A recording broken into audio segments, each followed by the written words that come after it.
Mon frère, ma sœur, as-tu déjà senti ton cœur devenir lourd, comme si une obscurité l'enveloppait et que la lumière de la foi s'éloignait? Sache que rien n'arrive sans cause. Il existe des choses, des habitudes, des péchés qui noircissent ton cœur et t'éloignent d'Allah, parfois sans même que tu t'en rendes compte. Aujourd'hui, je vais te rappeler ces choses pour que tu puisses les éviter, purifier ton âme et retrouver la lumière d'Allah. 1. La jalousie. Le prophète a dit: méfiez-vous de la jalousie, car elle dévore les bonnes actions comme le feu dévore le bois.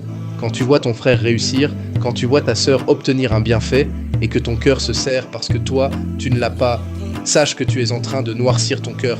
Allah donne à qui il veut, et rien ne t'empêche de demander à ton Seigneur. La vraie foi, c'est de souhaiter à ton frère le bien que tu aimerais pour toi-même. 2. Vouloir la chute de l'autre. Un cœur malade ne se contente pas d'être jaloux. Il veut parfois que l'autre échoue. Comment peux-tu souhaiter à ton frère un mal qu'Allah n'a pas écrit pour toi? La vraie fraternité, c'est d'aimer voir ton prochain réussir, car tout bien vient d'Allah. 3. Sémer la discorde. Allah déteste celui qui sépare les gens. Faire en sorte que deux personnes s'éloignent, c'est une œuvre du diable. Le prophète a dit: le semeur de discorde n'entrera pas au paradis. Chaque mot que tu utilises pour détruire un lien est une tache sombre sur ton cœur. 4. Accuser sans preuve. Quand tu accuses ton frère ou ta sœur sans preuve, quand tu injustices une âme innocente, sache que l'injustice est une lourde obscurité le jour du jugement. 5. Exposer les péchés. Le prophète a dit: celui qui couvre les défauts d'un musulman, Allah couvrira les siens le jour du jugement.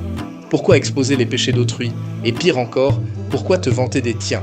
Chaque fois que tu le fais, un voile noir recouvre ton cœur. 6. Rabaisser et insulter.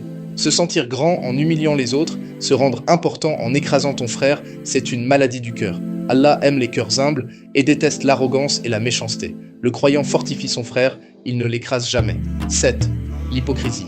Faire semblant d'aimer quelqu'un alors que ton cœur cache une haine ou une envie, c'est de l'hypocrisie. Et les hypocrites auront le plus bas degré de l'enfer. Purifie ton cœur, car Allah voit ce que tu caches. 8. Le shirk et l'amour excessif de la dunya, associer à Allah ce qui ne mérite pas son adoration, voilà la plus grande noirceur du cœur, et aimer cette vie au point d'oublier l'au-delà, courir derrière l'argent, la gloire, les plaisirs, en oubliant ta prière, en oubliant Allah, c'est un poison lent pour ton âme. Le cœur qui s'accroche trop à ce monde s'éloigne de son Créateur. Mon frère, ma sœur, chaque jalousie, chaque rancune, chaque injustice laisse une trace noire dans ton cœur. Mais la lumière peut revenir, par le pardon, par l'amour sincère, par le rappel d'Allah. Purifie ton cœur, aime pour les autres ce que tu aimes pour toi-même. Accepte ce qu'Allah t'écrit, car derrière chaque décret, il y a une sagesse que tu ne vois pas encore. Ne laisse rien ternir la lumière de ton cœur.